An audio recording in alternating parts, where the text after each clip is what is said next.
I'll be reading from the ESV this morning. Excuse me. Immediately he made the disciples get into the boat and go before him to the other side, while he dismissed the crowds. And after he had dismissed the crowds, he went up on the mountain by himself to pray. When evening came, he was there alone, but the boat by this time was a long way from the land, beaten by the waves, for the wind was against them. And in the fourth watch of the night he came to them walking on the sea. But when the disciples saw him walking on the sea, they were terrified and said, "It is a ghost," and they cried out in fear. But immediately Jesus spoke to them, saying, "Take heart, it is I. Do not be afraid." And Peter answered him, "Lord, if it is you, command me to come to you on the water." He said, "Come." So Peter got out of the boat and walked on the water and came to Jesus. When he saw the wind, he was afraid and began to sink and cried out, "Lord, save me." Jesus immediately reached out his hand and took hold of him, saying to him, "O you of little faith, why do you doubt?" And when they got into the boat, the wind ceased, and those in the boat worshipped him, saying, "Truly you are the Son of God." Good morning.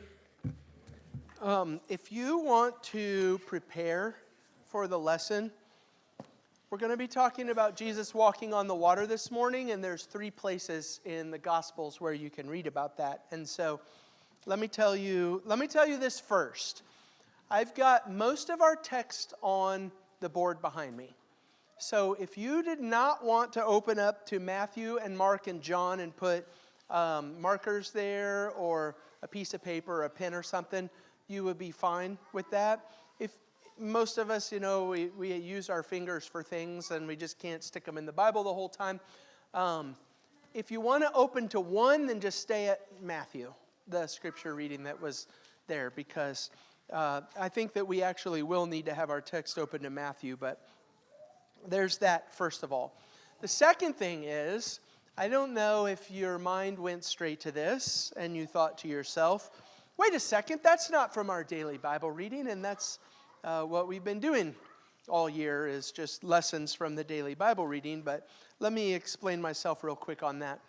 Every year I go to Normal, Illinois. They have a summer series where a different man comes on Wednesday nights and preaches a different lesson on a theme, and this year the theme is miracles, and my lesson is walking on water, not this Wednesday, but next Wednesday.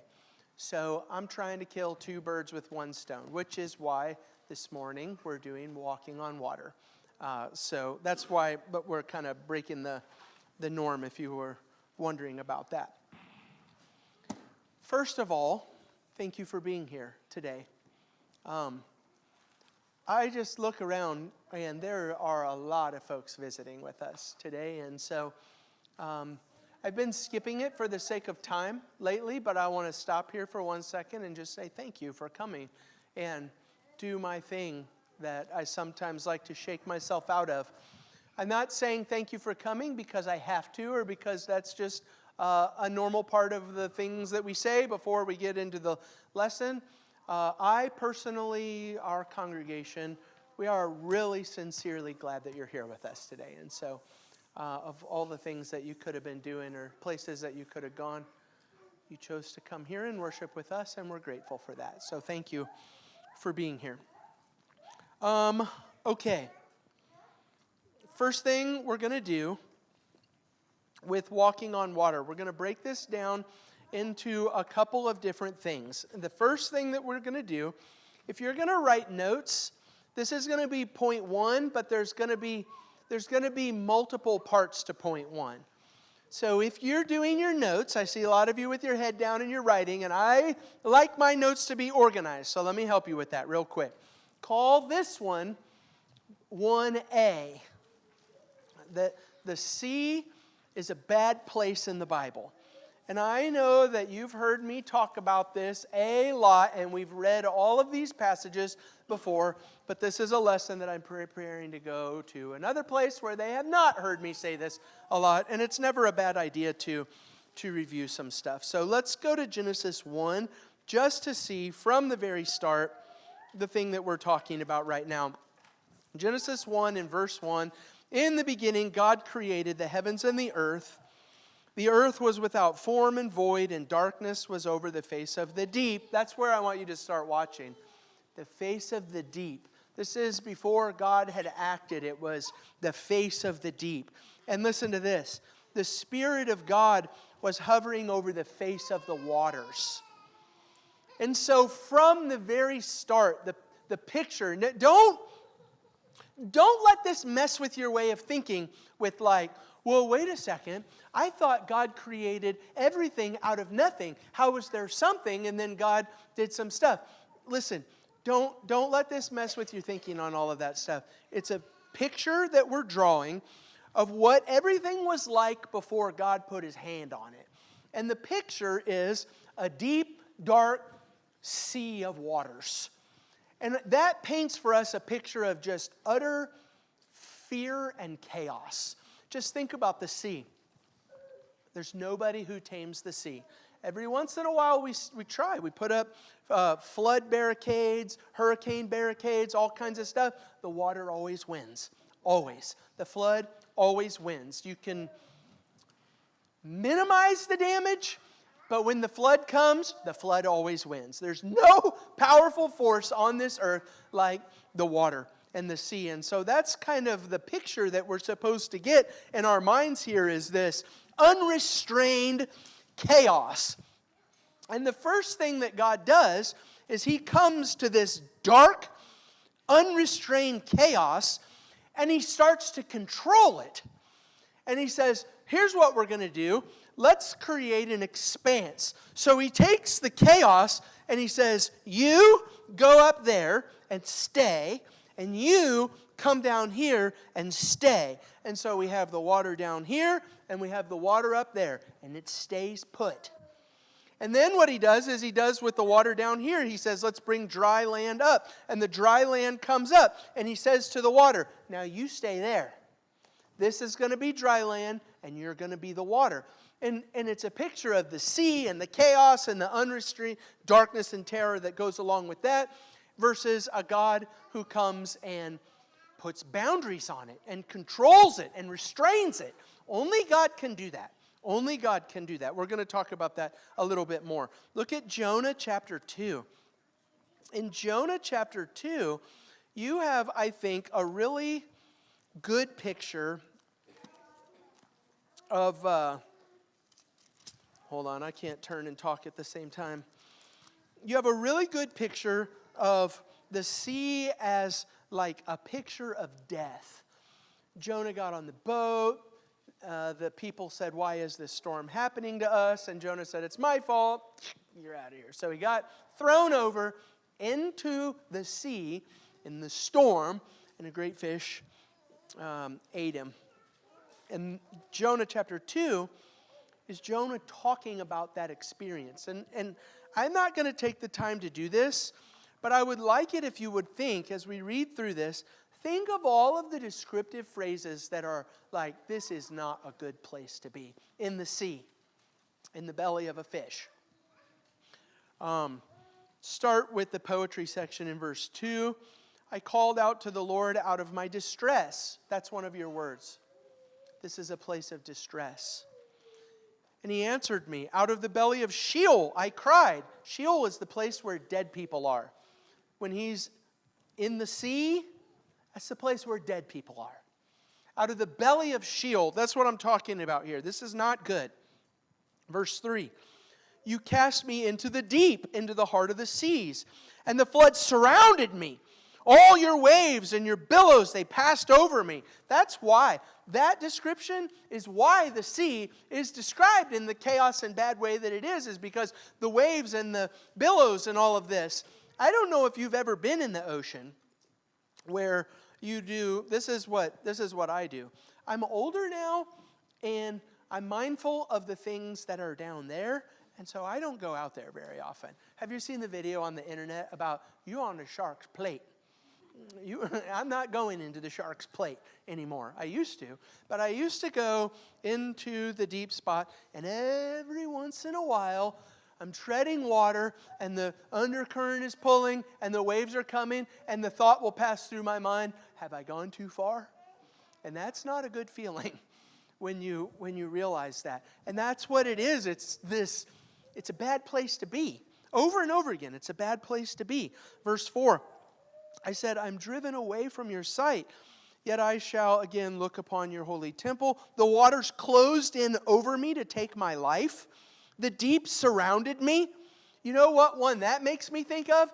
Have you ever been on a float trip and your canoe tips over and you're under it and it's like, uh-oh, how am I going to get out of this? That's not a good feeling either. The sea is not a good place to be. Verse 6, at the roots of the mountain I went down to the land, whose bars closed upon me forever. Yet you brought up my life from the pit, O Lord my God. And so I'm not going to turn over to Daniel and Revelation in those examples, but in Daniel and Revelation, the bad guys, the beast that persecute God's people, come up out of the sea in both of those examples. This is the only thing I want you to do for 1A. I want you to put into your head that the sea is not a good place to be. And so here are the disciples in the story of Jesus walking on water. The disciples are out on the Sea of Galilee, and immediately what pops into our head is, uh-oh, you're not in a good place. The sea is not a good place to be. I'll throw this Revelation 21 up just real quick, because in the very end, when God is describing heaven, one of the ways that he describes heaven is by saying, and the sea was no more. Just further a part of our thinking that the sea is not a good place to be. So let's go to the story of Jesus walking on water. And I won't read all of the different accounts. I've highlighted the pieces that I want us to try and summarize to say, these disciples are not in a good spot. In this situation, they're not in a good spot. At the very bottom, let's do 23 and 24. After he had dismissed the crowds, he went up to the mountain to himself to pray. And when the evening came, he was there alone. But the boat, by this time, was a long way from the land, beaten by the waves, for the wind was against them.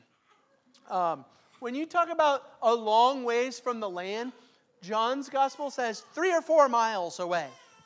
So you're not like, uh-oh, I swam out into the ocean too far, I better go back closer to home.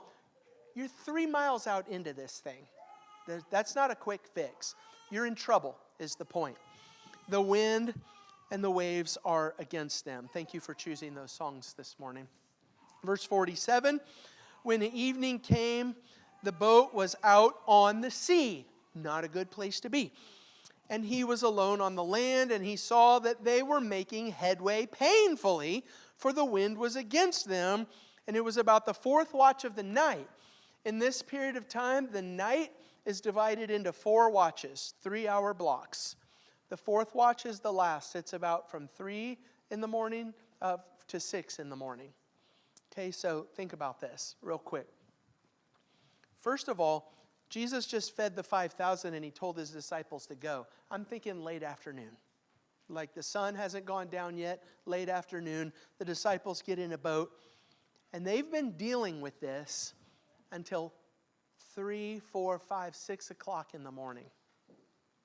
It's late and it's dark, and we've been doing it for a long time. It's not a good place to be for anybody. In John chapter 6 and verse 16, when evening came, his disciples went down to the sea. There it is again. They got in a boat. They started across the sea to Capernaum. It was now dark. You remember in John's gospel, we just did this pretty recently. When John says it was night, or when John says it was dark, he's telling us something more about the sun's not up. He's saying this is not a good place to be for them. Verse 18, the sea became rough because a strong wind was blowing. And when they had rowed about 3 or 4 miles, they saw Jesus walking on the sea and coming near to the boat. And so this is the first thing. This is point number 1. We got point number 1A, the sea is not a good place to be. Point number 1B, this story of Jesus walking on water starts out by painting a picture that the disciples are not in a good spot. C is going to be this. Here's what I want us to be thinking about as we go through this story. This story is going to give us principles about when we find ourselves in life and we're not in a good spot. I think that there's something else that we can do with this story. This story is not like the first story where the disciples were on the boat. Remember, and Jesus was asleep, and the disciples said, "Wake him up, we're dying, we're perishing." I don't get the sense that this story is like that. I don't get the sense here that they thought, as you read through all of these examples, I don't get the sense that they thought, oh no, we're going to die. I think what this story is doing is painting a picture of when we get stuck. Like we're in a bad place and we're stuck. And we've been rowing for 6, 7, 8 hours and we're not going anywhere. That's this. And in a couple of different places, it says the wind was against them. They were making their headway painfully. The sea was rough because there's a strong wind blowing. It's like, I'm in this bad spot and I'm just stuck. And I wish that I could do this, where I could say, okay, everybody, learn this lesson, but I don't know how to explain it to you other than to do this. I think most of us in this room will get it. Maybe not the younger people, and maybe not those who have just been super blessed up to this point in your life. But most of us will get it immediately. When you describe the place in your life that is just hard and bad and not a good place to be, and you're just stuck. I don't know how to define it, except for most of us can be like, oh yeah, that was that one time when. That's what I want you to have in your head. This is a story about what happens when you're just in a bad place and you're stuck. I want to look at something else before I make the point. The second thing, this is going to be your point number 2, is that our God is a God who saves his people from the sea. The sea is not a good place to be, but God controls it and saves his people from that bad spot. So look at Job 38. In Job 38, where am I here?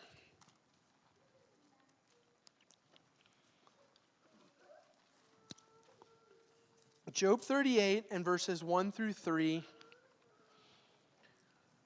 We're at the end of the book of Job, where everybody's been saying their 2 cents worth on what they thought about God, and God comes and he says, I'm going to have a part in this conversation now.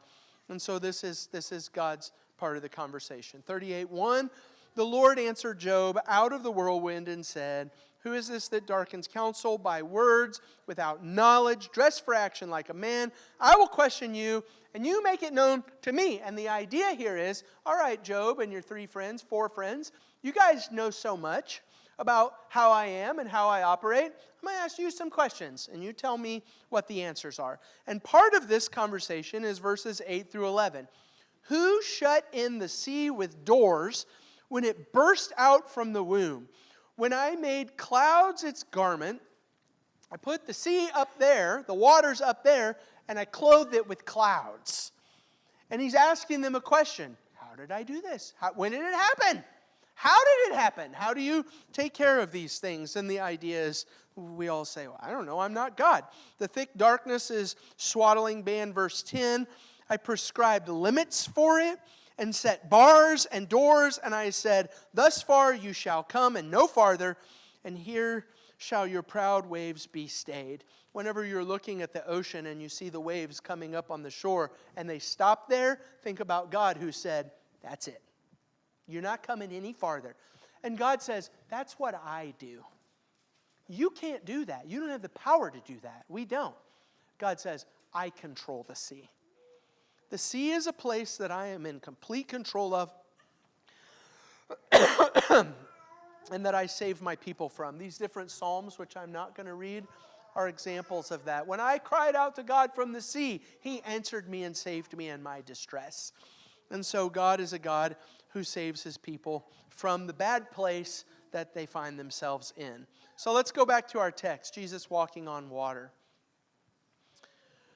Matthew 14, verse 25. In the fourth watch of the night, he came to them walking on the sea. Now, here's what I want you to do when we read this. I want you to do this. First of all, people don't walk on water. So, that's something all by itself.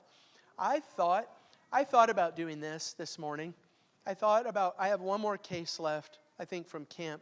I was going to bring a water bottle case up here and stand on it and say, look, I'm walking on water. The joke will have to suffice. I didn't have the energy to actually go through with doing it, but people don't walk on water, right? Just try it. There's a big joke. I'm going to jump in the pool, and somebody's going to try and take a picture right as my feet hit the water, and it's going to look like I'm walking on water, but it's a joke because people don't walk on water. It's just not how it works. So there's that. There's the miraculous piece of this. But then there's the second thing that I want you to notice. It's not like Jesus was walking on the air, which he could have done equally. He's walking on the place that is the bad place to be in the Bible. So this is the place of unrestrained chaos, and here comes Jesus. Like when I'm in that place, I go, I'm dying. Jesus comes walking out on the sea. And the very first thing that happens in our head is, only God does that. Only God walks on the sea. Only God controls the sea and what it is. And he gets in the boat in verse 32 and the wind ceased. This is why I asked you, maybe you want to stay in Matthew's gospel because I'm not going to do this, but in Matthew's gospel, there's something that's not in any of the other gospels. That's Peter who says, call me out. And Peter walks on the water and then he begins to sink and Jesus reaches down and saves him. And so the idea is Jesus saves people from the sea. You see it in Mark's gospel in verse 51. It's the same as Matthew. The wind ceased. And then in John's gospel in verse 21, they were glad to take him into the boat, and immediately the boat was at the land to which they were going. And so think about this also. Jesus doesn't control the chaos and the unrestrained madness of the sea and all of these bad things. He doesn't just do that. He gets us from where we are to the place where we want to be. He gets us unstuck. I'm stuck in the bad place, and Jesus gets us to the other side. There's a little bit more that I want to say, and then I'm going to come back and make my points. Let's do two things here real quick. In every lesson, we're going to say, what does this teach me about God, or in this case, Jesus, and what does this teach me about myself? Number one, it teaches me something about who Jesus is. He walks on the sea. He's God. There's a couple other things here. Jesus says to them, take heart, it is I. In Mark's gospel, it is I. In John's gospel, it is I. That's perfectly acceptable. But you know another way to translate that? I am. That's probably something that you can't miss. Here comes Jesus walking on the sea, and they say, oh, look, out there. And Jesus says, don't worry about it. I am. And we immediately elevate our thinking to, he is the great I am. Only God can do this. There's another thing worth paying attention to. In Mark's gospel, it says he meant to pass by them. And maybe that is just here they are, and he was going to go on by. But there's two other places in the Old Testament that I was thinking of with this word. When Moses said, I want to see your glory, and God put him into the cleft of the rock and passed by him so that Moses could see the glory of God. And also 1 Kings 19, remember when Elijah was on a mountain and the Lord passed by him? When Jesus passes by his disciples walking on the sea, he passes by and we're meant to see his glory, that he is God. Who is Jesus? We learn something about from this story. But maybe more importantly, what does that mean for me? I think I should do this first. Before I move on to the what does that mean for me, I thought I would share this with you because I liked it a lot. The wind poses no obstacle to Jesus. the waves provide firm footing as he marches across the sea. Treading the waves, however, is something that only God can do. When Jesus comes strolling across the water, he shares in the unlimited power of the Creator. It teaches us something about who Jesus is. Number two, it teaches us something about ourselves and what this means for us. It might seem to you, whenever you find yourself in a bad place and you're stuck, it might seem to you that Jesus is absent. In the first story, Jesus was asleep in the boat, and the disciples were like, "What are you doing? We're about to die, and you're asleep." Or in this story, Jesus was up on a mountain praying, and the disciples were 3 or 4 miles out on the Sea of Galilee struggling, and it would be easy for somebody to say, I thought you were here to help me. Where even are you right now? And it might seem like Jesus is not there in these different situations, but these stories are meant to teach us that he is there, that he sees us, and that he is there able to walk out to us in the midst of our stuck problems, and that he is present. And I think there's something else that I would want you to see as I go through each one of these. Let me go back to one different slide. Did you notice this in verse 22? Immediately, he made the disciples get into the boat, Mark's gospel. He made his disciples get into the boat. This is another thing that I think might be worth paying attention to, and that is just because you're stuck and in a bad place doesn't necessarily mean that you've done something wrong to deserve it.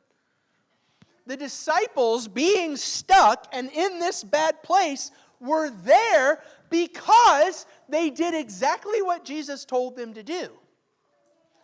And so you might feel tempted to say, what have I done to deserve this or to be in this spot? And the answer maybe the answer is something. You've made bad choices that have put you in this spot. The answer might be you haven't done anything wrong. You've done exactly what you were supposed to do.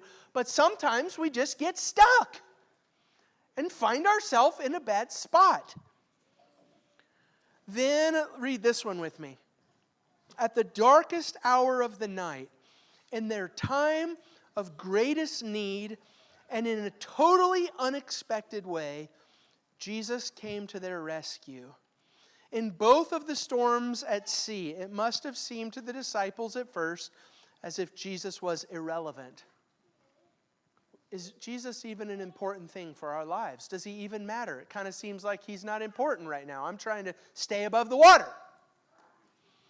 On the first occasion, he was asleep in the stern of the boat. On the second occasion, absent at prayer on the mountain.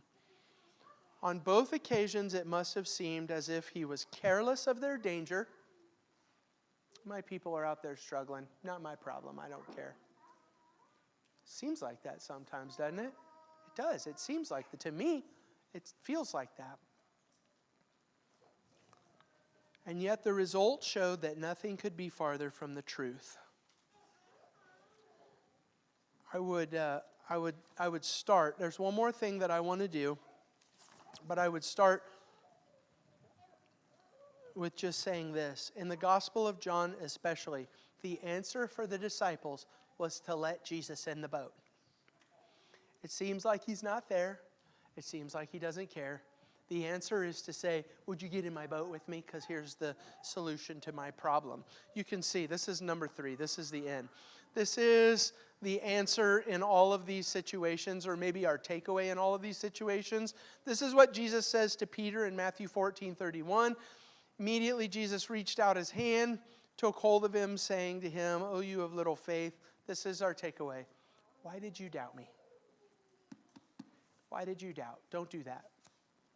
Where's Jesus? He doesn't even care. And Jesus' response is, why did you doubt me? Mark 6:50. For they all saw him and they were terrified. But immediately he spoke to them and said, take heart. There you go. There's a takeaway for us. Take heart. I am. Don't be afraid. He doesn't say, have a good time. This should be fun for everybody. No, he says, don't be afraid. Don't doubt. Take heart. Don't be afraid. Verse 21. They were glad to take him into the boat. And immediately the boat was at land where they were going. Would you do something with me before we finish this up this morning? I want to put it all together in one piece, but I want to do one more thing. Turn over, if you will, to Psalm 107. This will be the last thing that we read. Psalm 107.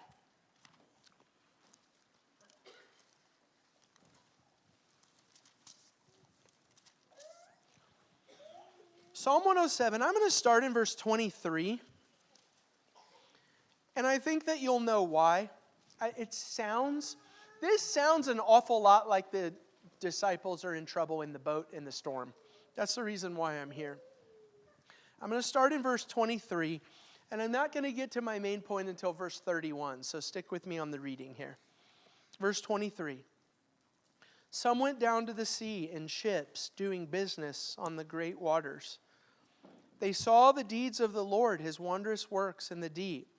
For he commanded and raised the stormy wind, which lifted up the waves of the sea. They mounted up to heaven. They went down to the depths.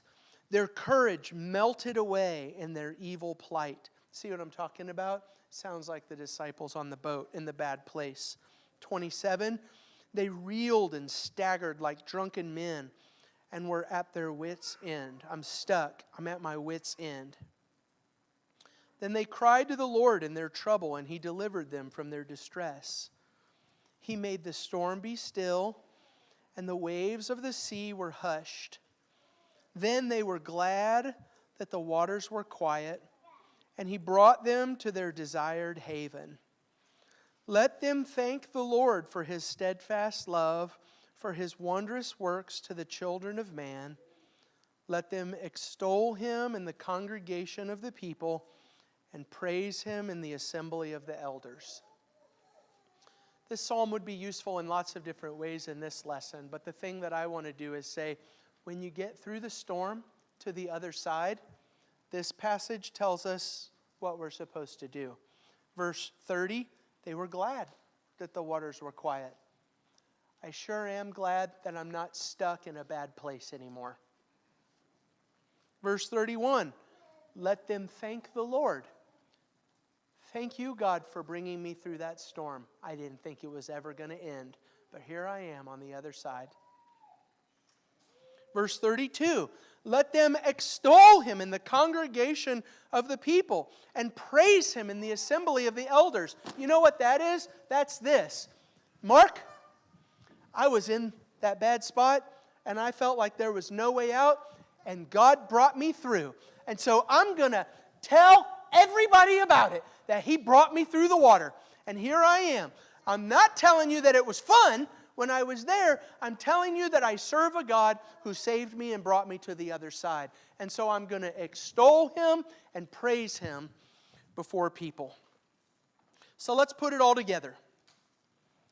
Maybe here are a couple of sentences that you can plug into your brain and remember when your turn comes. At some point, we're all going to try and paddle through the storm. Some of those storms may not necessarily be our fault. But when you're trying to paddle through the storm, it feels like a hopeless place at the time. Remember, when you find yourself in that situation, who Jesus is. The sea is bad news for us, but it's not for him. Don't doubt. It doesn't say throw a party. It does say don't doubt. Don't be afraid. Take heart and let Jesus into your boat. And then, when you get through the storm to the other side, remember this. Remember to thank the Lord for bringing you through and to extol him and praise him before the congregation of his people. Maybe you're here this morning and you're not a Christian, or maybe you are a Christian and you're somebody who is presently in the storm, in the bad place. One of the things that I would say to you is that you don't have to be in that place by yourself. We'll jump in the boat with you and help you paddle if we can. But I can't get you to the other side. Only God can do that. Only Jesus can do that. And so whether you are not a Christian or you are a Christian, the answer is the same for all of us. Let Jesus in the boat. And if you want to do that now, come forward as we stand and sing the invitation song.